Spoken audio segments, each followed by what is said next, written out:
win. We fight, we win. We fight, we win. We fight, we win.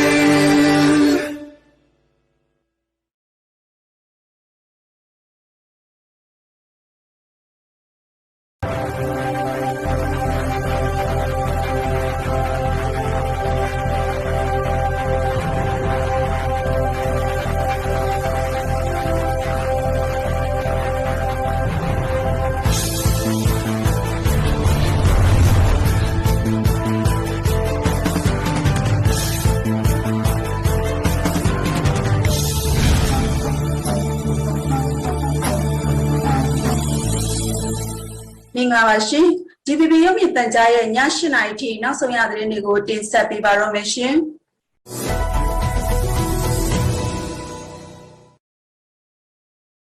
မြန်မာနိုင်ငံမှာစစ်တပ်ကရွေးကောက်တင်မြှောက်ခံဒေါ်အောင်ဆန်းစုကြည်ကိုဖြုတ်ချခဲ့ပြီးဖန်တီးခဲ့တဲ့နိုင်ငံရေးမငြိမ်မသက်မှုဖြစ်ပွားခဲ့ပြီးနောက်9 လကျော်ကြာလူ့အခွင့်အရေးချိုးဖောက်မှုတပ်တွေကိုစုံစမ်းစစ်ဆေးဖို့လုပ်ငန်းအဖွဲ့တစ်ခုကိုတနင်္လာနေ့မှာစတင်လိုက်ပါတယ်။ဒါဟာမြန်မာနိုင်ငံမှာတန်တရားဖြစ်စရာနိုင်ငံတကာရာဇဝတ်မှုတွေကျူးလွန်နေတာကိုစုံစမ်းစစ်ဆေးနေတဲ့ကုလသမဂ္ဂရဲ့မြန်မာနိုင်ငံဆိုင်ရာလွတ်လပ်သောစုံစမ်းစစ်ဆေးရေးရန်တရားနဲ့သတင်းအချက်အလက်တွေမျှဝေခြင်းကိုပြုလုပ်သွားမှာဖြစ်တယ်လို့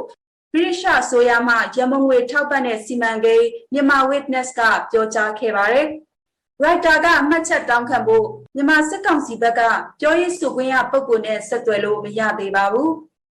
ဒီစီစဉ်သက်ကိုနောက်နိုင်ငံတွေကလူခွင့်ရေးချိုးဖောက်မှုဆွဆွဲချက်တွေပေါ်မြန်မာစစ်တပ်အုပ်ချုပ်သူတွေကိုဖိအားပေးတိုးမြင့်ဖို့ကြိုးပမ်းနေချိန်မှာလှုပ်ဆောင်လိုက်တာဖြစ်ပြီးအာဏာသိမ်းချိန်ကလေးကလုံခြုံရေးတပ်ဖွဲ့တွေကတပ်ဖြတ်ခဲ့လို့အရက်သားပြည်သူ880ကျော်ရှိကြောင်းကုလသမဂ္ဂရဲ့ပြောကြားချက်ကိုအရေးအတွက်ချဲ့ကားပြောဆိုတာလို့စစ်တပ်ကပြောထားပါတယ်။မြန်မာ Witness ဟာလူ့ခွင့်ရေးနဲ့ဖြစ်နိုင်ခြေရှိတဲ့ဝင်ရောက်ဆွဲဖက်မှုဖြစ်ရပ်တွေကိုစုဆောင်ထိပ်သိမ်းပြီးလုပ်ငန်းစဉ်လှုပ်ဆောင်ခြင်းနဲ့စုံစမ်းစစ်ဆေးခြင်းအတည်ပြုခြင်းနဲ့ပြန်လည်သုံးသပ်ခြင်းတွေကိုလွတ်လွတ်လပ်လပ်လှုပ်ဆောင်သွားမှာဖြစ်တယ်လို့အဖွဲ့ကပြောကြားခဲ့ပါတယ်။နောက်နိုင်ငံတွေနဲ့လူ့ခွင့်ရေးအဖွဲ့တွေကတော့မြန်မာနိုင်ငံရှိလုံခြုံရေးတပ်ဖွဲ့တွေရဲ့ရက်စက်ရုံမှမှုတွေကိုရှုတ်ချထားပါတယ်။စစ်တပ်အာဏာပိုင်တွေကတော့သူတို့ဟာအမျိုးသားလုံခြုံရေးကိုချိန်ချောက်မှုအပေါ်တုံ့ပြန်ဖို့လိုအပ်မှသာအင်အားကိုအသုံးပြုတာဖြစ်ကြောင်းပြောဆိုထားပါတယ်ရှင်။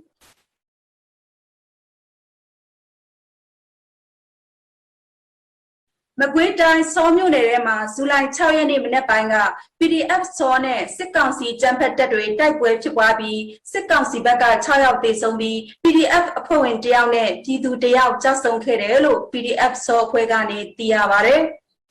စောမြို့နယ်ထဲမှာဇူလိုင်လ9 ရက်နေ့ကလေးကစစ်ကောင်စီဘက်ကထိုးစစ်ဆင်လာတာကြောင့်ဇူလိုင်လ6 ရက်နေ့မှာတိုက်ပွဲဖြစ်ပွားနေပြီးစစ်ကောင်စီဘက်က6 ယောက်သေဆုံးပြီးပြည်သူဘက်က2 ယောက်ကြာဆုံးခဲ့တယ်လို့ PDF စောအဖွဲ့ဝင်တယောက်က GBB ကိုပြောပါတယ်။စစ်ကောင်စီကြမ်းဖက်ဖွဲ့တွေကငါးကြောင်းနေတဲ့အပြစ်မဲ့ပြည်သူတယောက်ကိုအကြောင်းမဲ့ပြစ်တက်ပြီးတော့နောက်တယောက်ကတော့တိုက်ပွဲဝင်နေတဲ့ပြည်သူတယောက်လက်နက်ကြီးထိမှန်ကြာဆုံးခဲ့ရတာလို့ဆိုပါတယ်။နှစ်ဖက်တိုက်ပွဲတွေရဲ့နီနာဝန်းကျင်မှာရှိတဲ့ဒေသခံရွာသားတွေဟာရွာလုံးကျွတ်ဘေးလွတ်ရာကိုထွက်ပြေးတိမ်းရှောင်နေကြရတယ်လို့သိရပါတယ်ရှင်။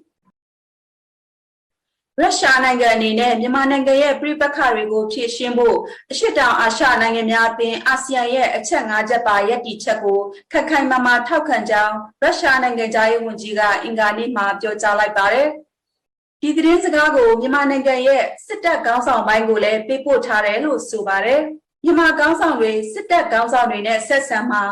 ဒီအချက်တဲကိုဖြည့်ရှင်းပြီးအခြေအနေကိုပုံမှန်ပြန်ရောက်လာအောင်လုပ်ဖို့အခြေခံအချက်တစ်ခုဖြစ်ထည့်သွင်းစဉ်းစားဖို့ကအာဆီယံရဲ့အနေအထားကိုမြင့်တင်ပေးရမယ်လို့ရုရှားနိုင်ငံသားရေးဝန်ကြီးကဂျကာတာခီးစဉ်အတွင်းမှာပြောကြားလိုက်ပါတယ်။ရုရှားနိုင်ငံသားရေးဝန်ကြီးဟာအာဆီယံနိုင်ငံသားရေးဝန်ကြီးတွေနဲ့အွန်လိုင်းတွေ့ဆုံဆွေးနွေးမှုတွေလုပ်သွားမှာဖြစ်တယ်လို့အင်ဒိုနီးရှားနိုင်ငံသားရေးဝန်ကြီးကပြောပါတယ်ရှင်။ကောလင်းမြို့နယ်မှာဇူလိုင်လအတွင်းစစ်ကောင်စီခန့်ရက်ကျေအုပ်ချုပ်ရေးမှူးအများပြားယာရုတာဝန်ကနေနှုတ်ထွက်လာနေပါတယ်။အများစုကတော့လက်တလောဖြစ်ပွားနေတဲ့တိုက်ပွဲတွေပါဝင်လုံခြုံရေးကိစ္စတွေနဲ့ကိုရိုနာစစ်ကောင်စီလက်အောက်မှာတာဝန်ထမ်းဆောင်လိုတာမရှိတော့တဲ့အတွက် နှုတ်ထွက်တာဖြစ်တယ်လို့သိရပါတယ်လက်ရှိမှာကောလင်းမြို့နယ်ကိုစစ်ကောင်စီကြမ်းဖက်တပ်တွေကအင်အားတိုးချဲ့ထားပြီးနေမြေစိုးမိုးနိုင်ရေးစ조사နေပါတယ်ရှင်အတိုင်ပင်ခံသမ္မတနဲ့ဒေါက်တာမျိုးအောင်တို့၃ယောက်တည်းဆွဲခံထားရတဲ့အမှုမှာရှင်းနေတွေရဲ့ရှောက်လဲချက်အားလုံးကိုတရားရုံးကပယ်ချပြီးတရားလိုကိုဆက်လက်စစ်ဆေးခဲ့ပါတယ်ဒီသတင်းကိုတုတချမ်းသာပေးပို့ထားပါတယ်ရှင်ဇူလိုင်6ရက်နေ့ကနေပြည်တော်ချမ်းမှတ်1အထူးတရားရုံးမှာအတိုင်ပင်ခံသမ္မတနဲ့ဒေါက်တာမျိုးအောင်တို့၃ယောက်တည်းဆွဲခံထားရတဲ့အမှုတွေရှင်းနေတွေရဲ့ရှောက်လဲချက်အားလုံးကိုတရားရုံးကပယ်ချပြီးတရားလိုကိုဆက်လက်စစ်ဆေးခဲ့ပါတယ်ဇူလိုင်29ရက်နေ့ရုံးချိန်တုန်းကတရားလိုတင်သွင်းတဲ့စာရွက်စာတမ်းတွေကိုတရားရုံးကသက်သေအဖြစ်လက်ခံကြောင်းအမိန့်ချခဲ့ပါတယ်ဇူလိုင်9ရက်နေ့မှာတော့ရှင်းနေတွေကသက်သေအဖြစ်လက်မခံနိုင်ကြောင်းခရိုင်အဆင့်တရားရုံးကိုအယူခံဝင်မှုကြိုးစားခဲ့ပေမဲ့ခရိုင်တရားရုံးကပယ်လက်ခဲ့ပါတယ်ဇူလိုင်6ရက်နေ့ရုံးချိန်မှာလည်းတရားလိုကသက်သေအဖြစ်စာရွက်စာတမ်းတွေထပ်မံတင်သွင်းခဲ့ပြီးရှင်းနေတွေကထပ်မံကန့်ကွက်ခဲ့ပေမဲ့တရားရုံးကသက်သေအဖြစ်လက်ခံခဲ့ပါတယ်တရားလိုစစ်ဆေးတာဆိုင်ငံမှုရှင်းနေတွေကထပ်ပြီးရှောက်လက်ချက်တင်တာကိုလည်းတရားရုံးကပယ်ချပြီးတရားလိုကိုဆက်လက်စစ်ဆေးခဲ့ပါတယ်တရားရုံးဆုံးဖြတ်ချက်တွေကြောင့်နိုင်ငံခေါင်းဆောင်တွေအနေနဲ့အများကြီးနစ်နာခဲ့တယ်လို့ရှင်းနေတော်မင်းမင်းဆိုကပြောပါတယ်အများပြည်သူတွေကနေတရားရုံးများပေါ်လေးစားယုံကြည်အားကိုးနိုင်ရန်အတွက်နဲ့အမှုတွေရဲ့အခွင့်အရေးတွေနစ်နာဆုံးရှုံးမှုမရှိစေဖို့အတွက်နောက်အထက်တရားရုံးတော်ကနေပြီးတော့မှဆွဆွဲခံရသူရဲ့ပြင်ဆင်မှုကိုလက်ခံခဲ့ပါကလည်းတရားလိုကိုဒီနေ့စစ်မယ်ဆိုတဲ့စစ်ဆေးမှုကအဟောတိကံဖြစ်သွားမှာဒါကြောင့်မို့လို့အခုလိုအခြေအနေမှာရုံးတော်ကနေပြီးတော့မှတင့်လျော်သလိုဆုံးဖြတ်ပေးဖို့ဆိုပြီးတော့မှကျမတို့ဘက်ကထပ်ပြီးတော့ပြန်ရှင်းလျှောက်လက်ချက်ပြန်ပေးပါတယ်ရှင်ပေးတဲ့ခါကျတော့ရုံးတော်ကနေပြီးတော့မှတော့ဆွဆွဲခံရသူရှင်းနေလျှောက်ထားတဲ့ရုံးချင်းရွှေ့ဆိုင်ပေးဖို့လျှောက်ထားချက်ကိုပယ်တဲ့အမိန့်ကိုချတယ်ချက်မှတ်ပြီးတော့မှတရားလိုဆိုးဆိုးရွှေကိုဆက်လက်ပြီးစစ်ဆေးဖို့ဆိုပြီးတော့အမိန့်ချပါတယ်ရှင်တရားလိုတင်သွင်းတဲ့တပ်တွေဟာအမှုအတွက်အရေးပါတဲ့အတွက်အမှုမှန်ဆုံးဖြတ်နိုင်အောင်မန္တလေးတိုင်းတရားရုံးကိုအယူခံဆက်တက်မယ်လို့ရှင်းနေတွေကပြောပါတယ်။ရှင်းနေတွေကန့်ကွက်ခဲ့ပေမဲ့မြို့နယ်တရားရုံးကတော့တရားလိုပါဝင်လူပြတပ်တွေတရားကိုဆက်လက်စစ်ဆေးခဲ့ပါတယ်။ထပ်ပြီးကန့်ကွက်ပေမဲ့လည်းရုံးတော်ကနေပြီးတော့မှဒီတစ်ဖက်ပေါ့နော်ဥပဒေဘက်ကိုသူကရှောက်လက်ချက်ပေးခိုင်းတယ်။ကျမတို့ဘက်ကိုထပ်ပြီးရှောက်လက်ချက်ပေးခိုင်းပြီးတော့မှဆက်လက်ပြီးတပ်တွေခံတင်သွင်းခွင့်ပြုခဲ့ပါတယ်။အဲ့ဒီစာရွက်တွေကိုတပ်တွေခံတင်သွင်းခွင့်ပြုပြီးတော့မှတရားလိုဦးစိုးစိုးရွှေကိုဆက်လက်ပြီးစစ်ဆေးခဲ့ပါတယ်ရှင်။တမန်တော်ပုဂ္ဂိုလ်ဒေါန်ဆန်းစုကြည်ကို February 10 ရက်နေ့ကစတင်ပြီးစစ်ကောင်စီကပုံမှန်6ခုနဲ့တရားစွဲခဲ့တာပါ။ဇွန်လ9ရက်နေ့မှာအာဂရိလိုက်စားမှုတိုက်ဖျက်ရေးဥပဒေပုံမှန်55နဲ့အမှုထပ်ဖွင့်ခဲ့တဲ့အတွက်စုစုပေါင်းအမှု9မှုဖြစ်ပါတယ်။ဇူလိုင်9ရက်နေ့ကဒေါန်ဆန်းစုကြည်နဲ့ဦးဝင်းမြင့်ကိုဆွဲထားတဲ့အမှု4ခုအတွက်တရားလိုပြတပ်တွေကိုဆက်လက်စစ်ဆေးခဲ့ပါတယ်။နောက်ထပ်ရုံးချင်းတွေကတော့မှုကင်းစီမံခန့်ခွဲရေးစီဝေးသဘောတူညီချက်အတိုင်းအပတ်စဉ်တနင်္လာအင်္ဂါနေ့တွေမှာဆက်စစ်ဖို့တရားရုံးကဆုံးဖြတ်ထားပါတယ်။ကျွန်တော်တုတချမ်းသာပါမြန်မာနိုင်ငံမှာမတရားအာဏာသိမ်းကာလ9လကျော်ကြာစစ်အုပ်စုရဲ့အကြမ်းဖက်ပစ်ခတ်တပ်ဖြတ်မှုကြောင့်အပြစ်မဲ့ကြဆုံးပြည်သူ892ယောက်ထိရှိလာခဲ့ပြီလို့နိုင်ငံရေးကျင်းသားများကူညီစောင့်ရှောက်ရေးအသင်း AAPP ကထုတ်ပြန်ထားပါတယ်။ဒီစည်းဟာပြီးခဲ့တဲ့ဖေဖော်ဝါရီ1ရက်ကနေဇူလိုင်9ရက်ထိ AAPP ကကောက်ယူမှတ်တမ်းပြုစုထားတာဖြစ်ပြီးအမှန်တကယ်ကြဆုံးသူတွေဟာဒီထက်ပိုနိုင်တယ်လို့ဖော်ပြထားပါတယ်။ပြည်ဦးတွန်းလှန်ရေးကာလအတွင်းပြည်သူ6573ယောက်ဖမ်းဆီးခံခဲ့ရတာ9085ယောက်ကတော့လက်ရှိချုပ်နှောင်ခံထားရဆဲဖြစ်ပြီးအဲ့ဒီထဲကအယောက်240ကတော့ထောင်ဒဏ်ချမှတ်ခံထားရပါတယ်။ပြည်တံကြခံရသူတွေထဲကအသက်18နှစ်အောက်ကလေး2ယောက်ပါဝင်26ယောက်ကတော့သေဒဏ်ချမှတ်ခံထားရတယ်လို့ဆိုပါတယ်။အမှုပွင့်ခံရပြီးဖမ်းဝရမ်းထုတ်ခံရတဲ့အတွက်တိတ်ရှောင်နေသူရေတွက်ကတော့1964ယောက်ရှိနေပြီးသူတို့ထဲကမျက်ကွယ်သေဒဏ်ချမှတ်ခံရသူ39ယောက်ပါဝင်118ယောက်ဟာမျက်ကွယ်ပြစ်ဒဏ်ချမှတ်ခံရကသေဒဏ်ချမှတ်ခံရသူစုစုပေါင်း65ယောက်ရှိခဲ့ပြီးဖြစ်ပါတယ်ရှင်။ရခိုင်ပြည်နယ်တောင်ကုန်းမြို့နယ်မိုးပညာဒါနဖောင်ဒေးရှင်းဥက္ကဋ္ဌပါလူ9ဦးကိုစစ်တပ်ဖမ်းဆီးသွားပြီးတာဟာဇူလိုင်လ9ရက်နေ့မှာတလပြည့်ပြီဖြစ်ပေမဲ့လည်းမိသားစုဝင်တွေနဲ့ဆက်သွယ်မရသေးသလိုဘာကြောင့်ဖမ်းဆီးခံရတာလဲဆိုတာတွစ်ဆုံမေးမြန်းခွင့်မရတဲ့အတွက်စိုးရိမ်နေကြတယ်လို့မိုးပညာဒါနဖောင်ဒေးရှင်းဥက္ကဋ္ဌကိုအောင်ဝင်းနိုင်ရဲ့အမျိုးသမီးဖြစ်သူမတ်တွေ့တာစိုးကပြောပါတယ်မိုးပညာဒါနဖောင်ဒေးရှင်းဥက္ကဋ္ဌကိုအောင်ဝင်းနိုင်ပါအမျိုး9ဦးကိုဇွန်လ9ရက်နေ့ကတန်တွဲမြို့ကိုသွားတဲ့လမ်းမှာစစ်တပ်ကဖမ်းဆီးသွားခဲ့ပြီးတဲ့နောက်ဒီကနေ့အချိန်ထိမိသားစုဝင်တွေနဲ့ဆက်သွယ်မရသေးတာကြောင့်မိသားစုဝင်တွေမှာစိုးရိမ်နေကြတာဖြစ်ပါတယ်ရှင်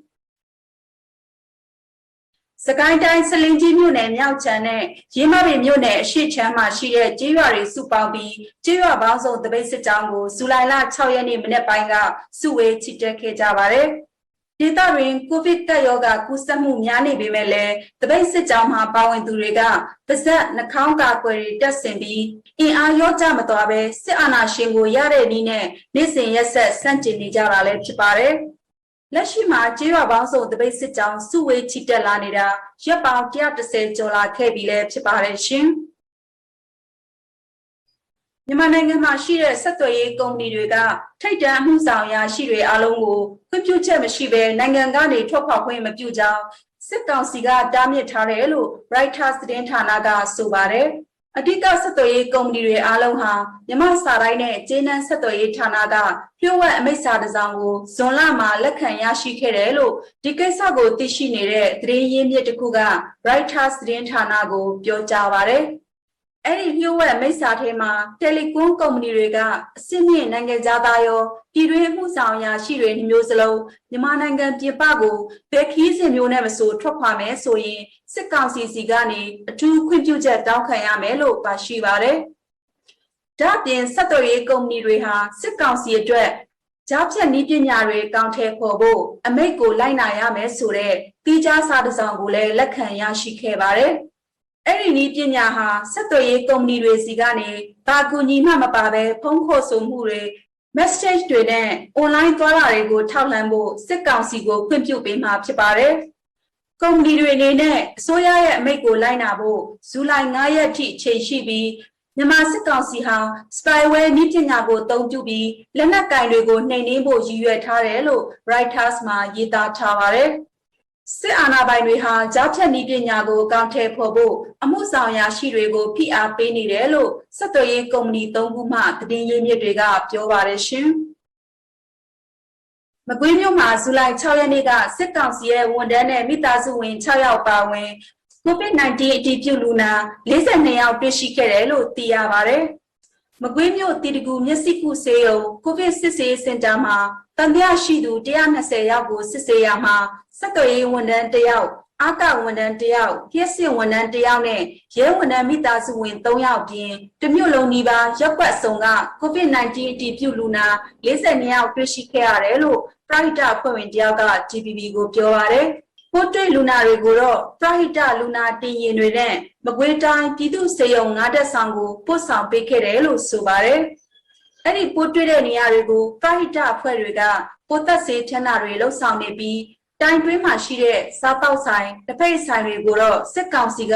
ပါဆယ်စနစ်နဲ့သာရောင်းချဖို့ညွှန်ကြားထားတယ်လို့ဆိုပါတယ်။ဆေးရုံမှာလည်းတောက်ရမယ့်ဆေးတွေကိုပြည်သူအစိုးရလက်ထက်ကလိုအလကားမပေးတော့ဘဲဝယ်တောက်နေရပြီးထမင်းလူရှင်တွေလည်းမရှိတာကြောင့်မိမိနေအိမ်ကနေပို့ပေးနေရတယ်လို့သိရပါတယ်ရှင်။မကွေးတိုင်းဒေသကြီးရေစကြိုမြို့အမှတ်1အခြေခံပညာထက်တန်းကျောင်းမှာပညာသင်ကြားပေးနေတဲ့ကျောင်းဆရာမ2ဦးစီကနေမျိုးရိုးဗီဇကွယ်ကိုဗစ်ပိုးတွေ့ရှိခဲ့တဲ့အတွက်ကျောင်းသားကျောင်းသူတွေကိုယောဂပိုးကူးစက်ပြန့်ပွားမှာကိုစိုးရိမ်တယ်လို့ဇူလိုင်6ရက်နေ့နေ့လယ်ပိုင်းကကျောင်းသားမိဘတွေက GPP ကိုပြောပါတယ်။အမှတ်1အခြေခံပညာထက်တန်းကျောင်းမှာပညာသင်ကြားပေးနေတဲ့အလယ်တန်းပြဆရာမနဲ့အထက်တန်းပြဆရာမ2ဦးစီကနေပိုးတွေ့ရှိခဲ့တဲ့အတွက်ကျောင်းကိုသွားလာကန့်သတ်တာမရှိတဲ့အပြင်ကျောင်းဖွင့်ရပြီးဆက်လက်ပညာသင်ကြားနေတဲ့ပေါ်ကျောင်းသားကျောင်းသူတွေကိုယောဂပိုးကူးစက်ပြန့်ပွားမှာကိုစိုးရိမ်နေကြတာပါ။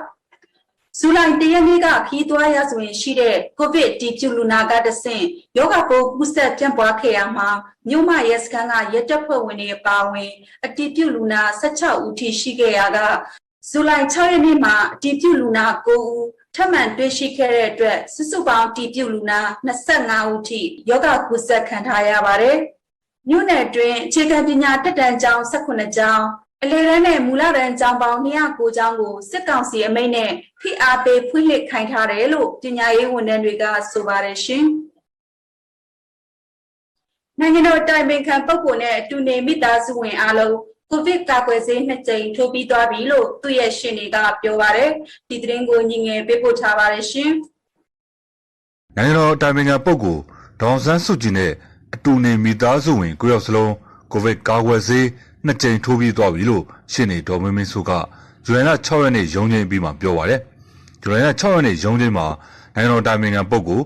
သမ္မတနဲ့ဒေါက်တာမျိုးအောင်တို့3ယောက်တွဲအစွဲခံရတဲ့ပုံမှန်905ခါဝင်းနဲ့အတိုင်ပင်ခံကိုဆွဲဆိုတာနဲ့ဘေးရန်နယ်ဆိုင်ရာပုံမှန်တို့အတွက်တရားလိုတွေကိုဆက်လက်စစ်ဆေးခဲ့ပါတယ်အမေအပါအဝင်အမေခြံထဲမှာရှိတဲ့လူတွေအကုန်လုံးကိုဗစ်ကို2ကြိမ်စလုံးထိုးပြီးပါပြီလို့ပြောပါတယ်ရှင်။ကျမတို့ကိုလည်းထိုးပြီးပြီလားလို့မေးတယ်။မေးပြီးတော့မှဒီကို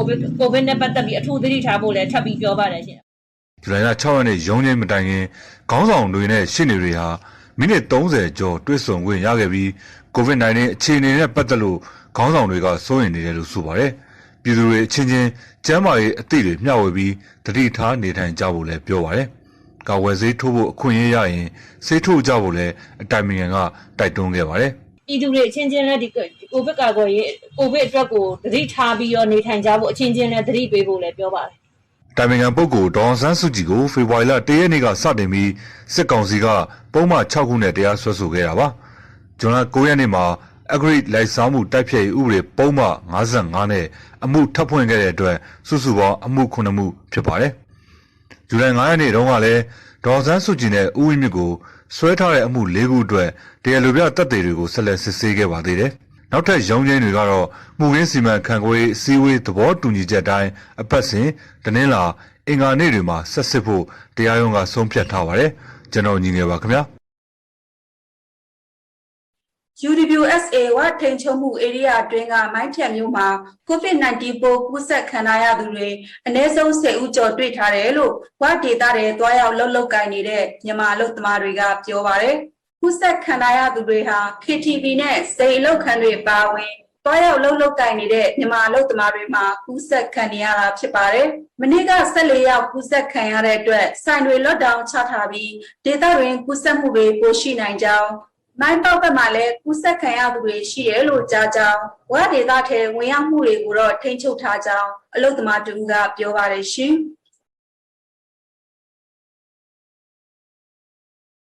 ရန်ကုန်မှာကိုဗစ်အခြေအနေပိုဆိုးလာရင်မြေပြင်တပိတ်တွေကိုပုံစံပြောင်းပြီးဆက်လက်လှုပ်ဆောင်မယ်လို့တပိတ်ကောင်းဆောင်တွေကပြောပါတယ်။ဒီသတင်းကိုတုတ္တချန်သာပေးပို့ထားပါတယ်ရှင်။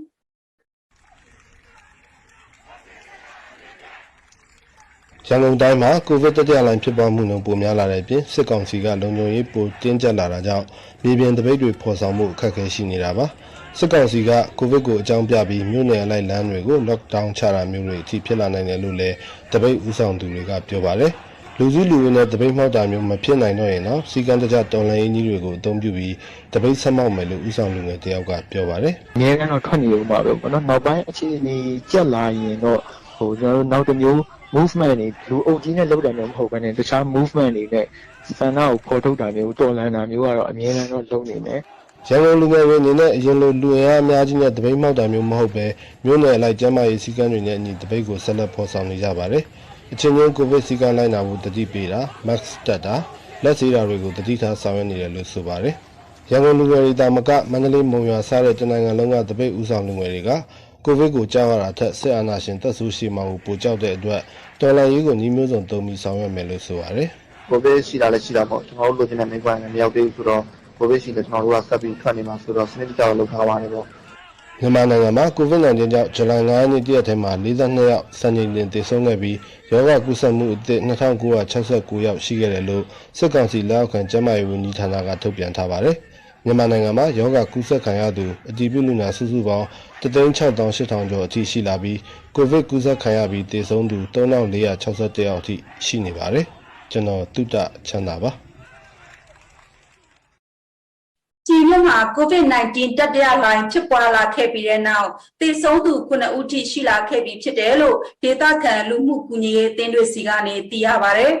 ်ဇူလိုင်3ရက်နေ့ကစစ်ကဲလန်းကလူနာစဆုံးပြီးအဲ့ဒီမနေ့ပဲပြည်သူ့စေုံကြီးကအတည်ပြုလူနာ2ယောက်ထပ်ဆုံးကြောင်းအောင်လံမြို့ကလူနာ2ဦးပြည်သူ့စေုံကြီးမှာထပ်ပြီးသေဆုံးခဲ့လို့အဲ့ဒီနေ့မှာပဲသေဆုံးသူ4ဦးရှိခဲ့ကြောင်းဇူလိုင်လ4ရက်နေ့မှာတော့2ဦးနဲ့ဇူလိုင်5ရက်နေ့မှာ2ဦးသေဆုံးခဲ့လို့စုစုပေါင်း9ဦးရှိပြီလို့ပရိုက်တာသမား2ဦးကပြောပါတယ်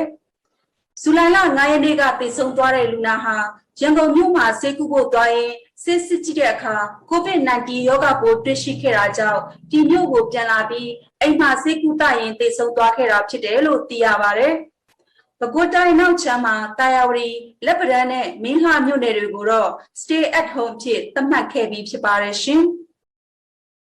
်မန္တလေးထွေထွေယောဂကုစေုံကြီးမှာကိုဗစ်တီပြုလူနာအမျိုးသားတဦးနဲ့အမျိုးသမီးတဦးသေဆုံးခဲ့ရာဇူလိုင်လ6ရက်နေ့မနက်ပိုင်းကပရဟိတမင်းခေါင်ရှာဖွေကယ်ဆယ်ရေးအဖွဲ့ကအေးရိပ်ငိမ်တုတ်တန်ကိုပို့ဆောင်တကြိုပေးခဲ့ပါတယ်မန္တလေးစေုံကြီးမှာဇွန်လ9ရက်နေ့ကနေဇူလိုင်လ3ရက်နေ့အထိပိုးတွေ့လူနာ239ဦးရှိပြီးစေုံဆင်းခွင့်ရသူ64ဦးရှိကလက်ရှိစေကူတာမှုခံယူနေသူ146ဦးရှိပါတယ်မန္တလေးမှာ COVID-19 ရောဂါနဲ့သေဆုံးသူ29ဦးထိရှိတယ်လို့သိရပါတယ်ရှင်ကလေးမျိုးမှာကိုဗစ်ကြောင့်သေဆုံးသူ400နီးပါးရှိလာပြီးအောက်ဆီဂျင်ပြတ်လတ်တဲ့အခက်အခဲတွေအပြင်စစ်ကောင်စီကဆေးရုံမလာတဲ့ကျန်းမာရေးဝန်ထမ်းတွေကိုကုသမှုမလုပ်ခိုင်းတာကြောင့်ဒေသခံပြည်သူတွေအခက်အခဲဖြစ်နေပါတယ်ဒီသတင်းကိုအောင်သူပေးပို့ထားပါတယ်ရှင်စကိုင်းတိုင်းဒေသကြီးကလေးမြို့မှာမေလကလေးက COVID-19 ကူးစက်မှုတိတိတသာမြင့်တက်လာခဲ့ပြီးဒီကနေ့အချိန်ထိပြည်သူ1000ကျော်ရောဂါကူးစက်ခံခဲ့ရတယ်လို့သေဆုံးတဲ့သူက400နီးပါးရှိလာပြီလို့ကုညီဆောင်ရွက်ပေးနေသူတွေထံကနေသိရှိရပါတယ်။လက်ရှိချိန်မှာ COVID-19 ရောဂါကူးစက်ခံရသူတွေအတွက်ဆေးဝါးလိုအပ်ချက်တွေရှိနေတယ်လို့အောက်ဆီဂျင်မလုံလောက်မှုတွေကိုလည်းကလေးဒေသခံတွေရင်ဆိုင်နေရတာပါ။စစ်ကောင်စီအနေနဲ့လည်းကိုဗစ်ကုသရေးအတွက်ထိထိရောက်ရောက်ကုညီဆောင်ရွက်မပေးနိုင်တာကြောင့်ယောဂကုသမှုစရင်အတိအကျနဲ့သေဆုံးမှုစရင်အတိအကျလည်းသိရဖို့ခက်ခဲမှုတွေရှိနေပါတယ်။အောက်ဆီဂျင်အခက်အခဲတော့လိုခဲ့တဲ့တစ်ပတ်ကစပြီးတော့ကျွန်တော်တို့နေတိုင်းအခက်အခဲပဲစစ်ကောင်စီကအကူအညီတော့မရှိသူကျမ်းမာရေးဌာနဆရာမ2ယောက်ရဲ့တိုင်းစီုံမှာတမားတော်1ယောက်ရဲ့အဲ့လိုပဲချပေးနိုင်တယ်ပြီးတော့ဆေးစစ်တာပြည်သူ့ကျမ်းမာဆရာမ4ယောက်ပေါ့အဲ့လိုလေးချပေးတယ်ကွာတာပေါ့ဗျာဒီတို့ရထောက်ခံမှုနဲ့ပြီးတော့ဒီစေတနာဝန်ထမ်းတွေ volunteer တွေအားနေတဲ့သူထောက်ပံ့မှုလည်းတော်တော်နည်းတယ်ဗျစင်တာတွေမှာလေဒီဆိုရလုံးလက်တာပေါ့ဗျာအခုကတော့ဟိုဘက်လက်ကြီးရဒီဘက်လက်ကြီးရအောက်ဆီဂျင်ဆက်ကြောင်းအောက်ဆီဂျင်ဆက်တယ်မှာအောက်ဆီဂျင်ဆိုင်တွေမှာလူရှိတယ်ဆေးဆိုင်မှာရှိမယ်။ဒါနေမှာတချို့တော့ရှိသေးတယ်အဲ့လိုမျိုးပေါ့။အဲ့ဒါတော့ထိန်းလို့ကိုမရတာကိုဗစ်ကူးစက်မှုကကလေးမျိုးပေါ်မှာတင်ကူးစက်မှုများနေတာမဟုတ်ပဲအနီးအနားဒေသခံကြေးရွာတွေမှာပါကူးစက်မှုမြင့်မားနေတာဖြစ်တယ်လို့ကလေးဒေသခံတွေကပြောဆိုပါတယ်။အာဏာသိမ်းစစ်ကောင်စီအနေနဲ့ကျန်းမာရေးစောင့်ရှောက်မှုတွေကိုလုံလောက်အောင်မလုပ်ဆောင်ပေးတယ်လို့အာဏာဖီဆန်မှုလုပ်ထားတဲ့ကျန်းမာရေးဝန်ထမ်းတွေကိုလည်းစစ်ကူတမှုပိတ်ပင်ထားတဲ့အတွက်ကြောင့်ယောဂကူးစက်မှုကိုထိန်းချုပ်နိုင်ဖို့မလွယ်ဘူးလို့ဆိုပါတယ်။ကျုံတလူတော့တနက်ဖောက်တာဟုတ်တနက်ဖောက်တဲ့ခါကျတော့ဒီအမောစုပြီးတော့ကြောက်ပြီးတော့တည်တဲ့လူအသေးပြီးကြတော့အောက်ဆီဂျင်ဦးကြီးကိုထမ်းပြီးတော့ဆိုင်ငယ်နဲ့တွားတာအဲ့ဒါတေးတော့မတေးဘူးပေါ့ကွာအဲ့ဒါကြောက်ပြီးတော့ပြေးနေဆိုင်ငယ် accident ဖြစ်တာတို့ဘာလို့အများကြီးပဲကျွန်တော်တို့ကျမ်းမာရေးဝန်ထမ်းတွေကိုသူရုံးမတက်ပြမယ်လို့သူတို့နေရနေဆက်မှာလောလောလတ်စီကူတာခွင့်စီကူတာတော့ဒုက္ခမပေးဘူးဆိုရင်အဲ့ဒါပူအဆင်ပြေမှာအခုကစီကိုမတက်တဲ့လူတွေကိုတခြားနေရာမှာလဲစီမကိုနဲ့ဆိုတဲ့ဟာနဲ့ကျက်လိုက်တော့တော်တော်လေးအကျက်ရိုက်သွားတယ်အရင်မရိုင်းတာတော့အဆုံးဖြစ်သွားတာပေါ့သူတို့ကလေထိန်းချုပ်တဲ့ပိုင်းမဟုတ်ဘဲနဲ့ဒုက္ခပေးတဲ့ပိုင်းဖြစ်သွားတဲ့ခါကျတော့လေနိုင်လို့လည်းမရပါဘူးဒါမူးနဲ့မိဖြစ်သွားတာပေါ့လေမြန်မာနိုင်ငံမှာCOVID-19 စတင်ဖြစ်ပွားခဲ့ချိန်တုန်းကပထမလိုင်းဒုတိယလိုင်းတွေကိုကလေးမျိုးကအစိုးရနဲ့ပြည်သူလက်တွဲညီစီးလုံးကြော်ဖြတ်နိုင်ခဲ့ပေမဲ့အာဏာသိမ်းစစ်ကောင်စီလက်ထက်မှာတော့ယောဂကူးစက်မှုကိုကြော်ဖြတ်နိုင်ဖို့မလွယ်ဘူးလို့ဒေသခံတွေကပြောဆိုပါတယ်။လက်ရှိချိန်ထိလည်းမြို့ထဲမှာဖမ်းဆီးစစ်ဆေးမှုတွေကိုစစ်ကောင်စီကလှုပ်ဆောင်နေပြီးတန်တရားရှိတဲ့အိမ်တွေကိုလည်းဝင်ရောက်ရှာဖွေမှုတွေလှုပ်ဆောင်နေစေဖြစ်ပါတယ်။ကလေးမျိုးဟာည8နာရီကနေမနက်4နာရီအချိန်ထိညမထွက်ရအမိန့်ထုတ်ပြန်ထားတဲ့အတွက်အဲ့ဒီအတော်အတွင်းမှာယောဂအခြေအနေဆိုးလာတဲ့သူတွေတေဆုံးမှုကအမြင့်ဆုံးဖြစ်တယ်လို့ဒေသခံတယောက်ကပြောဆိုပါတယ်။အဆိုအဆုံးအခြေအနေကတော့အောက်ဆီဂျင်ပြဿနာပေါ့။အောက်ဆီဂျင်ကဘယ်လိုမှကိုဒီလိုအပ်နေတဲ့လိုအပ်ချက်ကိုမဖြည့်ဆည်းနိုင်သေးဘူးဖြစ်နေတာပေါ့ပြီးတော့အောက်ဆီဂျင်မရလို့သုံးတဲ့လူနာတွေလည်းတော်တော်များတာပေါ့နော်ည8နာရီနောက်ပိုင်းကိုလည်းဒီမြို့မှာမထွက်ရအမိန့်ထုတ်ထားတဲ့ခါကျတော့ဒီည8နာရီနောက်ပိုင်းမှာသုံးတဲ့လူနာကလည်းတော်တော်များတယ်ရှင်လမ်းတိုင်းရက်ွက်တိုင်းမှာနိုင်ဆိုင်ပုတ်တွေကလည်းအများလို့ရှိနေတဲ့အနေအထားပေါ့နော်ပြီးတော့တအိမ်ထဲမှာပဲမိသားစု3အောင်လုံးဆုံးတာတို့2ယောက်ဆုံးတာတို့အဲ့လိုအိမ်တွေကလည်းခက်စိတ်တွေ့လာရတယ်ပေါ့။ဒီကနေစီးဆိုင်တွေကလည်းအကုန်လုံးသူ positive ဖြစ်နေတဲ့အခါကျတော့သိထားတော့ကျမကြီးဆောင်ရှောက်မှုတွေလည်းမရနိုင်ဘူးပေါ့အဲ့လိုဖြစ်နေတယ်။ကလေးမျိုးမှာ COVID-19 ရောဂါကူးစက်ခံရသူတွေအနေနဲ့အောက်ဆီဂျင်လိုအပ်မှုကအကြီးမားဆုံးပြဿနာဖြစ်နေပြီးတနေ့ကိုအလုံးရေ1000အထက်လိုအပ်မှုရှိနေတာပါ။ အဲ့ဒီအပြင်ကလေးမျိုးနဲ့ထိစပ်နေတဲ့တိတိမ်မျိုးမှာလည်းယောဂကူးစက်မှုတွေမြင့်တက်နေပြီးသုံးဆန်မှာလည်း COVID-19 ကူးစက်မှုကြောင့်သေဆုံးတဲ့သူ21ယောက်အထိရှိနေပြီဖြစ်ပါတယ်ကျွန်တော်အောင်သူပါခင်ဗျာကိုရီးယားသမ္မတနိုင်ငံဆိုရဟာမြန်မာနိုင်ငံနဲ့ဘင်္ဂလားဒေ့ရှ်နိုင်ငံရှိကုလသမဂ္ဂကမ္ဘာ့စားနပ်ရိက္ခာစီစဉ် WFP လုပ်ငန်းတွေအတွက်အမေရိကန်ဒေါ်လာ8သိန်းလှူဒန်းခဲ့ပါတယ်မြန်မာနိုင်ငံမှာကိုရီးယားသမ္မတနိုင်ငံမှရမငွေတွေဟာလစဉ်တက်တဲ့စားစာအထောက်ပံ့တွေပေးနေရတဲ့ရိုဟင်ဂျာများပြားပါဝင် WFP မှလက်ရှိလူဦးရေ3သိန်း2သောင်းကိုထောက်ပံ့ပေးနေရတဲ့ပြည်ပခါတွေဖြစ်ပွားနေတဲ့ရခိုင်ပြည်နယ်ရှိလူထုတွေရဲ့လိုအပ်ချက်တွေကိုဖြည့်ဆည်းဖို့ WFP ကိုကူညီပေးမှာဖြစ်ပါတယ်။အရင်ရှိထားပြီးသားစီးရဲနွမ်းပါမှု COVID-19 နဲ့လက်ရှိနိုင်ငံရေးအကျပ်တဲတွေရဲ့အကျိုးသက်ရောက်မှုကြောင့်မြန်မာနိုင်ငံတဝန်းရှိလူဦးရေ3.4 သန်းနဲ့အထူးသဖြင့်မြို့ပြနေစီးရဲနွမ်းပါသူတွေကိုအစားအစာမလုံလောက်မှုတွေကြုံနေရတာပါ။ဒါ့အပြင်ဖေဖော်ဝါရီလကစပြီးနိုင်ငံအနှံ့ပြားရှိလက်နက်ကိုင်ပြည်ပခါတွေနဲ့အကြမ်းဖက်မှုတွေကြောင့်လူပေါင်း2သိန်းကျော်အိုးမဲ့အိမ်မဲ့ဖြစ်နေရပါတယ်။ဘင်္ဂလားဒေ့ရှ်မှာတော့ကိုရီးယားရဲ့အလှူငွေတွေကိုကော့ပဇာစခန်းတွေမှာနေထိုင်တဲ့ရိုဟင်ဂျာ8သိန်း6သောင်းကျော်အတွက်လူသားချင်းစာနာထောက်ထားမှုအကူအညီတွေအတွက် WFP ကဆက်လက်ထိန်းသိမ်းထားဖို့ကူညီသွားမှာဖြစ်ပါတယ်။ဒီနိုင်ငံစလုံးရဲ့အရေးတကြီးလိုအပ်ချက်တွေကိုဖြည့်ဆည်းပေးနိုင်ဖို့ကိုရီးယားသမ္မတနိုင်ငံကနေအချိန်မီပံ့ပိုးပေးမှုကိုကျေးဇူးတင်ရှိကြောင်း WFP ရဲ့အာရှနဲ့ပစိဖိတ်ဒေသဆိုင်ရာညွှန်ကြားရေးမှူးကပြောပါတယ်ရှင်။နောက်မျိုးဆက်တွေကိုဒုက္ခတွေလက်ဆင့်မကမ်းချင်တော့တာကြောင့်ညီညွတ်ကြဖို့နဲ့တော်လှန်ရေးအောင်မြင်အောင်တိုက်ဖို့အတွက်ကယားပြည်နယ်ကစစ်ပေးရှောင်တွေကတိုက်တွန်းကြပါတယ်။လက်တလုံးမှာတော့ကယားပြည်နယ်မှာတိုက်ပွဲတွေငြိမ်သက်နေပေမဲ့စစ်ရှောင်များစုကနေအိမ်မပြန်နိုင်ကြသေးပါဘူး။သူတို့တွေဘာကိုမျှော်လင့်နေကြလဲ။ဘာကြောင့်အိမ်မပြန်နိုင်ကြသေးတာလဲ။ဒီအကြောင်းတွေကိုထပ်အောင်ကတင်ဆက်ပေးမှာပါရှင်။ကယားပြည်နယ်မှာဒေသခံကာကွယ်ရေးတပ်ဖွဲ့တွေနဲ့စစ်ကောင်စီတပ်တွေကြားတိုက်ပွဲတွေပြင်းပြင်းထန်ထန်ဖြစ်ပွားခဲ့ပြီးတဲ့နောက်မှာစစ်ရှောင်းဦးရေဟာတိန်းနဲ့ချီပြီးရှိခဲ့တာပါတိုက်ပွဲတွေမစတင်ခင်စစ်ကောင်စီတပ်တွေကလူနေရက်ကွက်တွေကြေးရွာတွေကိုဝင်စီးတာဖမ်းဆီးတာတွေလှုပ်ဆောင်ခဲ့တာပါဒီမော့ဆိုမြို့နယ်က6မိုင်ကြေးရွာမှာရွာကန်တူကိုစစ်ကောင်စီဘက်ကတတ်လိုက်တဲ့နောက်မှာတော့လူငယ်တွေကတီးမခံနိုင်တော့ပဲတိုက်ပွဲတွေစတင်ခဲ့တာလို့အသက်50ကျော်ရွယ်စစ်ရှောင်းဦးကပြောပါတယ်စစ်တပ်ပေါ့နော်စစ်တပ်ဆိုရင်သူတို့ကရွာသားတွေကိုသူတို့ကမစဘူးဆိုရင်တော့အဲ့လိုအကြီးကျယ်ဖြစ်လာစရာအကြောင်းတော့မရှိဘူးလို့ဦးလေးထင်တာပေါ့နော်ဒါပေမဲ့အဲ့မှာလူတယောက်သလိုက်တော့လေအဲ့မှာလူငယ်တွေထိမရဖြစ်သွားတယ်ဆိုတော့ဒီကနေတစ်စိမ့်ပေါ့နော်တဖြည်းဖြည်းပေါ့နော်တဖြည်းဖြည်းအခြေအနေတွေကဆိုးလာတော့စစ်ဘေးရှောင်ဘဝရောက်သွားတော့ကွာတိုက်ပွဲတွေဖြစ်ပွားခဲ့ပြီးတဲ့နောက်မှာတော့စစ်ကောင်စီတပ်တွေဟာအရက်သားတွေကိုပါပြစ်မှတ်ထားတိုက်ခတ်ခဲ့တာဖြစ်ပါတယ်စစ်ကောင်စီလက်နက်ကိုင်းတွေဟာလူနေရက်ကွက်တွေဖျားเจ้าတွေကိုလက်နက်ကြီးနဲ့ပစ်ခတ်ခဲ့တာတွေရှိတယ်လို့လမ်းမော်သွားလာနေတဲ့ပြည်သူတွေကိုလည်းအကြောင်းမဲ့ပစ်တက်ခဲ့ကြတာပါဒါကြောင့်ဒီမော့ဆိုမြို့ဝင်းကျင်မှာရှိတဲ့ပြည်သူတွေဟာအိုးအိမ်တွေကိုစွန့်ခွာပြီးဘေးလွတ်ရာကိုရွှေ့ပြောင်းခဲ့ကြရပါတယ်ဒီမှာနေတာတော့9မိုင်ပေါ့နော်9မိုင်ရောအဲ့ဒီပြီးခဲ့တဲ့လမေလပေါ့မေလက20ရက်ကနေပြီးတော့မှရွာမှာတော့စပြီးစစ်ဖြစ်တာပေါ့စစ်စဖြစ်တော့မှရွာမှာပဲတပလေထက်ပြေးလိုက်အိမ်ပြန်လာပြီးသမင်းပြန်ခိုးချက်စားလိုက်ပြီးရင်တခါလေထမတပြန်ခိုးအိတ်လိုက်ဒီလိုနဲ့ဟိုတပလောက်လောက်လိုက်တယ်တပလောက်နေသေးတယ်ရွာထက်မှာပဲနောက်ပြီးတော့အဲ့ဒီနောက်ပိုင်းမှာနည်းနည်းကြီးကျယ်တွေဖြစ်လာတယ်အမြောက်ကားတွေလာတဲ့ခါကျတော့မနေလို့မဖြစ်တော့ဘူးထနေဆိုမြောက်ကလာပြီးတရက်နှစ်ရက်အဲ့ဒီလမ်းပေါ်မှာလဲဟိုလမ်းမကြီးပေါ်မှာလဲအမျိုးအရန်ပြည့်တဲ့ခါကျတော့ဟိုပြန်ပြေးလာလိုက်တော့ဘနော်ဒီဒေါ်ရခုရွာဖက်ကိုပြန်လာလိုက်တယ်လက်တလုံးမှာအလူရှင်တွေရဲ့အကူအညီနဲ့ယာယီစခန်းတွေဆောက်လုပ်ပေးထားတာရှိပေမဲ့မိုးကာလဖြစ်နေတာကြောင့်အခက်အခဲမျိုးစုံတော့ရှိနေပါတယ်အစီပြေတာတော့မပြေဘူးပေါ့နော်ဒါပေမဲ့ဘယ်လိုပြောရမလဲဟိုကျွန်တော်ကဟိုစီဘေးရှောင်ကျတော့ဟိုကျွန်တော်တို့ကိုအစီပြေအောင်ထားပါပြောမဆိုလဲဟို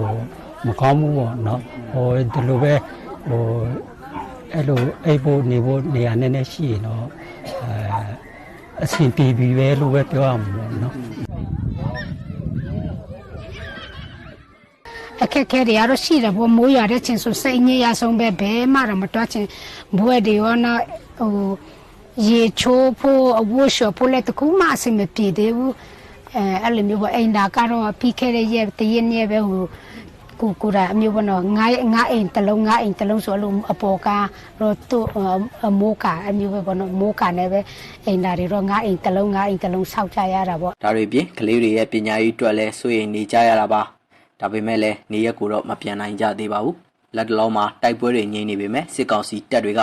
နေအိမ်တွေဖျက်ဆီးတာအိမ်ထဲမှာရှိနေတဲ့ပစ္စည်းတွေကိုယူဆောင်သွားတာတွေရှိနေတယ်လို့ပြန်တဲ့သူတချို့လည်းဖမ်းဆီးခံနေရတာတွေရှိနေတာကြောင့်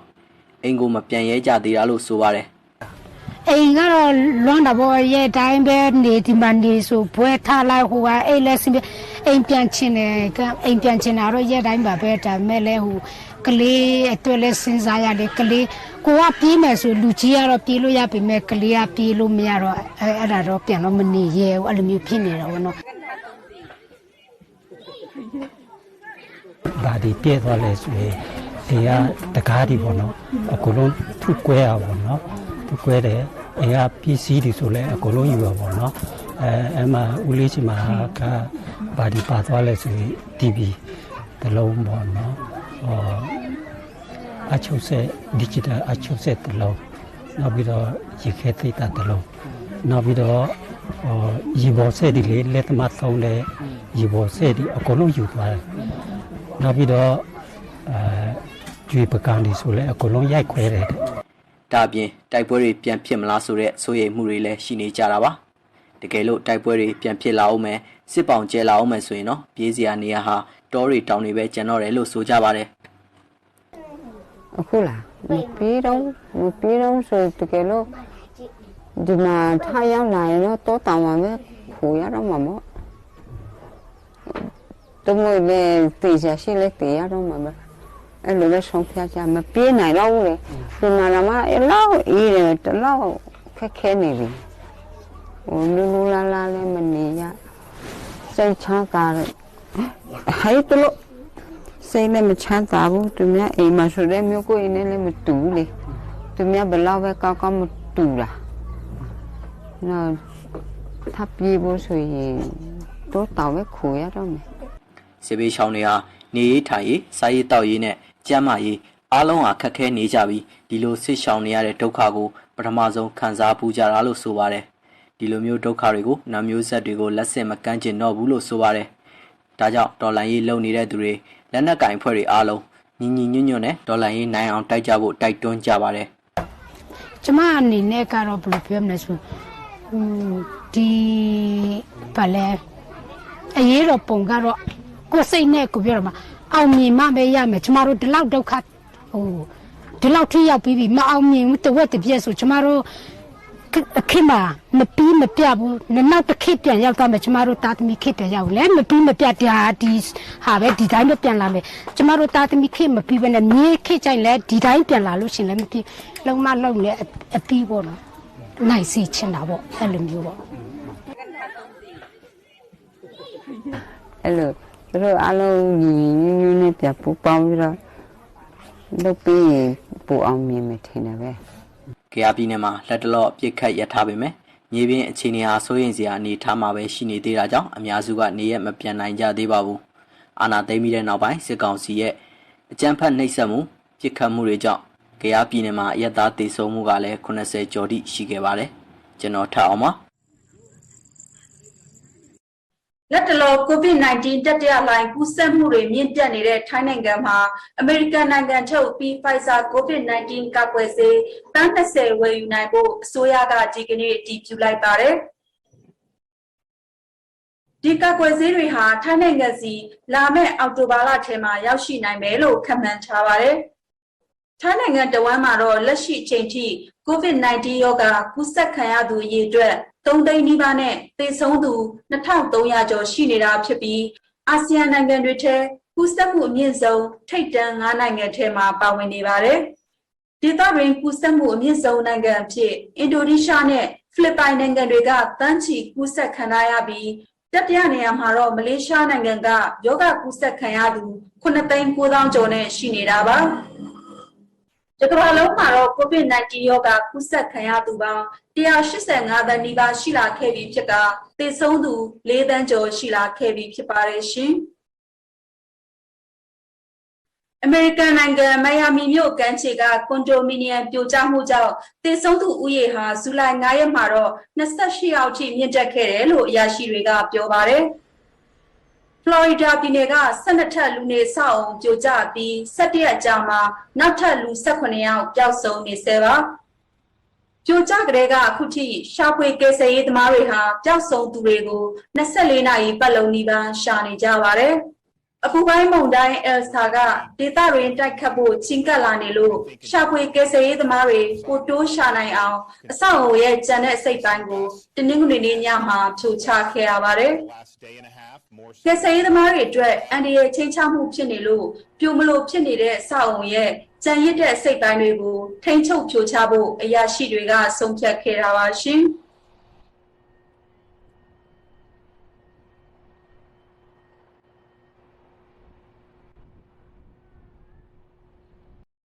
အပူပိုင်းမုန်တိုင်းအယ်ဆာကကျူးဘားနိုင်ငံရဲ့တောင်ပိုင်းကမ်းရိုးတန်းက Big ပင်လယ်အော်ကနေတဆင့်ကုန်းတွင်းဝင်ရောက်တိုက်ခတ်ဖို့နှီးလာနေချိန်ဇူလိုင်9ရက်နေ့မနက်ပိုင်းမှာမုန်တိုင်းရဲ့ပုံတွေကိုအမျိုးသားသမုဒ္ဒရာနဲ့လေထုစီမံခန့်ခွဲရေးဌာနကဖြန့်ချီလိုက်ပါတယ်။ကာရစ်ဘီယံပင်လယ်ထဲကအကြီးဆုံးကျွန်းဖြစ်တဲ့ကျူးဘားနိုင်ငံရဲ့အစိတ်ပိုင်းတွေမှာတော့မိုးကြီးလေကြီးကျနေတာပါ။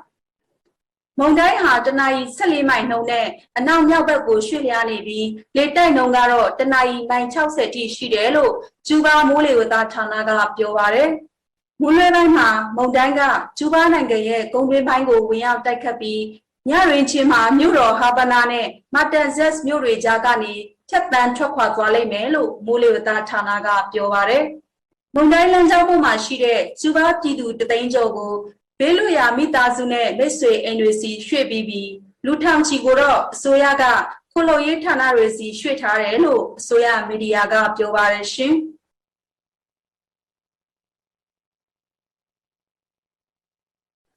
ထိုင်းနိုင်ငံလေပိုင်းစမုတ်ပရကန်ခရိုင်မှာရှိတဲ့ Main TIH Chemical စက်ရုံမှာ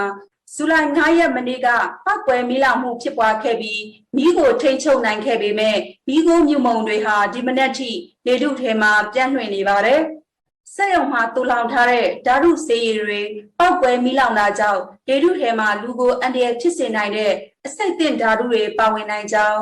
ဘန်ကောက်မြို့နဲ့အနီးဝန်းကျင်တဝိုက်မှာဒီကနေ့ဇူလိုင်6ရက်နေ့မိုးလွယ်ပိုင်းကနေညပိုင်းထိမိုးရွာနိုင်ပြီးမိုးရေကိုသတိထားဖို့ထိုင်းမိုးလေဝသနဲ့ဇလဗေဒဌာနကသတိပေးချက်ထုတ်ပြန်ပါတယ်။အထူးသဖြင့်လေဟာအနောက်တောင်ဘက်ရက်ကနေတိုက်ခတ်လာမှာမို့လေသိညာခရိုင်နှစ်ခုဖြစ်တဲ့နခွန်နာရွတ်နဲ့ချက်ချင်းဆောင်ခရိုင်ကပြည်သူတွေအနေနဲ့လက်တလောကျလာတဲ့မိုးရေကိုအသုံးမပြုဖို့သတိပေးထားပါတယ်။ဒါ့အပြင်မိုးရေတွေစီးကျလာမဲ့မြစ်ချောင်းအင်းအိုင်ထဲကရေတွေကိုအခုရက်ပိုင်း1ရက်2ရက်အတွင်းအခြေအနေကိုကြည့်ပြီးမှအသုံးပြုဖို့မိုးစလညွှန်မှုကတိုက်တွန်းပြောပါတယ်။ထိုင်းနိုင်ငံအလဲပိုင်းစမုတ်ပရကန်ခရိုင်ဘန်ဖရီမြို့နယ်မှာရှိတဲ့ပလတ်စတစ်ပစ္စည်းထုတ်လုပ်ရေးစက်ရုံမှာမနေ့ညနေ3နာရီလောက်ကပောက်ကွဲမှုဖြစ်ပြီးမီးလောင်မှုအကြီးအကျယ်ဖြစ်ပွားခဲ့တာကြောင့်သေဆုံးဒဏ်ရာရသူတွေရှိခဲ့ပါတယ်။မီးလောင်မှုကြောင့်လူပေါင်း3သိန်းကျော်ဘေးလွတ်ရာထွက်ပြေးခိုးလုံရပြီးဗတ်တန်ပေါင်း900ခန့်ဆုံးရှုံးနိုင်တယ်လို့ The Nation ထိုင်းသတင်းမှာဖော်ပြပါတယ်ရှင်။ ကက်စပီယန်ပင်လယ်ထဲကအဇာဘိုင်ဂျန်ကမ်းလွန်သဘာဝဓာတ်ငွေ့တူးဖော်ရေးစင်တွေဘေးကင်းတယ်လို့အစိုးရစွမ်းအင်ကုမ္ပဏီဆိုကာကပြောတဲ့အကြောင်းရိုက်တာသတင်းဌာနကဇူလိုင်9ရက်မှာပြောပါတယ်။ဒီနေရာတွေမှာမီးကြီးကျယ်လောင်နေတယ်လို့မီဒီယာတွေကအစောပိုင်းမှာဆိုပါတယ်။ကမ်းလွန်ပင်လယ်ပြင်ကနေမီးခိုးတွေထွက်နေတဲ့ရုပ်ပုံတွေဓာတ်ပုံတွေကိုလည်းအွန်လိုင်းပေါ်ဖြန့်ချိခဲ့ပါတယ်။ရှွန့်တွေပောက်ကွဲတာကဒီဖြစ်ရအတွက်အဖြစ်နိုင်ဆုံးအကြောင်းရင်းလို့ဆိုကာကိုကိုးကားပြီးရုရှားခြေဆိုင်ရီယာသတင်းဌာနကဆိုပါတယ်။ဒါပေမဲ့ဘယ်လိုလုပ်မီးလောင်လဲဆိုတာကိုတော့ရှင်းမပြခဲ့ပါဘူး။ဆိုကာကထိန်းချုပ်ထားတဲ့လုပ်ငန်းတွေနဲ့ကမ်းလွန်လောက်ကွက်တွေမှာဘလို့မတော်တဆမှမဖြစ်ခဲ့ဘူးအလုပ်တွေပုံမှန်လုပ်နေတယ်လို့လည်းဆိုကာရဲ့ပြောခွင့်ရကပြောခဲ့ပါတယ်ရှင်။အာဖဂန်နစ္စတန်နိုင်ငံမြောက်ပိုင်းခရိုင်တွေမှာအရင်ရက်ကတာလီဘန်တွေရဲ့တိုက်ခိုက်မှုပြီးအစိုးရတပ်တွေကတံပြန်ထိုးစစ်ဆင်ဖို့ပြင်ဆင်နေတယ်လို့တာကာတိုင်းအုပ်ချုပ်ရေးမှူးရဲ့ပြောခွင့်ရကဇူလိုင်9ရက်မှာပြောပါတယ်။ တာခတိုင်းမြို့တော်တာလီကန်ရဲ့အနောက်ဘက်တကားမှာစစ်သားတွေကကင်းလှည့်နေပြီးစစ်ကားတွေပေါ်ကနေတနက်နဲ့ပြစ်ခတ်လက်ကျင်နေပါတယ်။လက်နက်ကိုင်ရပ်သားတွေကလည်းလမ်းတွေကိုစောင့်ကြပ်နေပါတယ်။ဇူလိုင်4ရက်ကတာလီဘန်တွေလာတိုက်ခိုက်ပေမဲ့မအောင်မြင်ခဲ့ဘူး။မြို့ကိုမထိန်ချုပ်နိုင်ခဲ့ဘူးလို့တိုင်းအုပ်ချုပ်ရေးမှူးရဲ့ပြောခွင့်ရကပြောပါတယ်။လက်တလုံးမှာတာလီဘန်တွေဟာတာခါခရိုင်မြောက်ပိုင်းကမြို့အများစုကိုတိမ့်ပိုက်ထားပြီးတာလီကန်မြို့ကိုရောက်ဖို့ကြိုးစားနေတာပါအာဖဂန်လုံခြုံရေးတပ်တွေနဲ့လက်နက်ကင်ရပ်သားတွေကသူတို့ကိုခုခံခဲ့ပြီးပြန်တိုက်ခဲ့ပါတယ်တာလီဘန်တွေဟာတရုတ်နဲ့တာဂျစ်ကစ္စတန်နိုင်ငံတွေနဲ့နယ်စပ်ဖြစ်တဲ့ဘာဒက်ရှန်တိုင်းကအဓိကခရိုင်6ခုကိုသိမ်းပိုက်ထားပြီးပါပြီ။ဒါကြောင့်အာဖဂန်စစ်သည်ရောက်1000ကျော်ဟာနယ်စပ်ဖြတ်ကူးပြီးတာဂျစ်ကစ္စတန်နိုင်ငံထဲကိုထွက်ပြေးခဲ့ရပါတယ်ရှင်။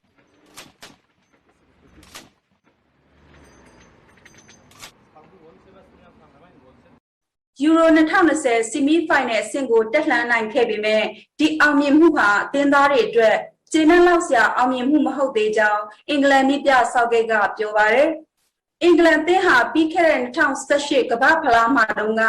ဆီမီဖိုင်နယ်အဆင့်နဲ့နေပြခဲ့တယ်လို့ UEFA Nation League ဖလားမှာလည်းဆီမီဖိုင်နယ်တက်ရောက်နိုင်ခဲ့တာပါ။အခုနှစ်ယူရိုပြိုင်ပွဲမှာလည်းဆီမီဖိုင်နယ်တက်ရောက်ခဲ့ပေမဲ့ကျင်းနှံစရာမဟုတ်သေးကြောင်းပြည်ပြဆောက်ကကပြောပါတယ်။လွန်ခဲ့တဲ့3နှစ်တုန်းကလိုမျိုးဆီမီဖိုင်နယ်တစ်ခုကိုတက်ရောက်နိုင်ခဲ့တာလောက်နဲ့လုံးဝမကျင်တတ်နိုင်ပဲဒီအချိန်မှာအဲ့ဒီအချိန်တုန်းကလှုပ်ဆောင်ခဲ့တယ်လို့မျိုးတဖန်တန်လှုပ်ပြနိုင်ခဲ့ပြီးဖြစ်ကြောင်းဒါပေမဲ့ဒီအဆင့်ကအသင်းသားတွေရဲ့စိတ်အာတိတကိုဖြည့်သိမ့်နိုင်မှာတော့မဟုတ်ပဲဒါကအပေါင်းလက္ခဏာဆောင်တဲ့သင်္ကေတတစ်ခုဖြစ်ကြောင်းနီးပြဆောက်ကပြောပါတယ်နောက်ထပ်ကောင်းမွန်တဲ့ချက်ကကစားသမားတွေဟာအတွေ့အကြုံကောင်းတွေပိုများလာပြီးပြိသက်တွေနဲ့ကောင်းမွန်တဲ့ဆက်ဆံရေးရှိလာတယ်လို့နီးပြဆောက်ကချီးကျူးခဲ့ပါတယ်ရှင်မန်ချက်စတာယူနိုက်တက်ကစားသမားသစ်ဂျေဒန်ဆန်ချိုဟာငယ်ရွယ်ပေမဲ့အတွေ့အကြုံရှိတဲ့ပါရမီရှင်ကစားသမားဖြစ်တယ်လို့နောက်ခံလူမက်ဂွေယာကချီးကျူးပါတယ်အသက်22နှစ်ရှိဆန်ချိုဟာယူနိုက်တက်အသင်းကိုပေါင်83သန်းနဲ့ပြောင်းရွှေ့ကစားမှာဖြစ်ပြီးတရားဝင်စာချုပ်မချုပ်ရသေးပေမဲ့ယူနိုက်တက်နဲ့ဒေါ့မွန်အသင်းတွေဘက်ကအတည်ပြုထားပြီးဖြစ်ပါတယ်။ယူနိုက်တက်အသင်းကောင်းဆောင်မက်ဂွေယာကပထမဆုံးအနေနဲ့ပြောရရင်ဂျေဒန်ကထိပ်တန်းကစားသမားဖြစ်ပြီးထူးခြားတဲ့ပါရမီရှင်တူပါသူဟာအသက်ငယ်သေးပေမဲ့တွေ့ကြုံတွေအများကြီးရှိတယ်ဆိုတာဂျာမနီမှာသူလှုပ်ဆောင်ပြခဲ့တဲ့မှတ်တမ်းတွေကသက်သေပြနေပါတယ်။သူကခန်းနာတဲ့ကစားသမားပါလက်မှတ်မထိုးရသေးတာမန်ချက်စတာယူနိုက်တက်ကစားသမားတူဖြစ်အတီးမပြုတ်နိုင်သေးတာမျိုးတွေရှိပေမဲ့လည်းအနည်းဆက်ဆုံးရောက်နေပြီဆိုတာသိပါတယ်လို့မက်ဂွေယာကချီးကျူးခဲ့တာဖြစ်ပါတယ်ဂျေဒန်ဆန်ချိုကတော့ယူနိုက်တက်နဲ့ပတ်သက်ပြီးမပြောလို့သေးပဲအင်္ဂလန်အသင်းအတွက်ပဲအာရုံစိုက်ထားတယ်လို့ပြောပါတယ်ရှင်GPP ရုပ်မြင်သံကြားရဲ့ည8:00 နာရီထိနောက်ဆုံးရသတင်းတွေကိုတင်ဆက်ပေးခဲ့တာပါအားလုံးကိုကျေးဇူးတင်ပါတယ်ရှင်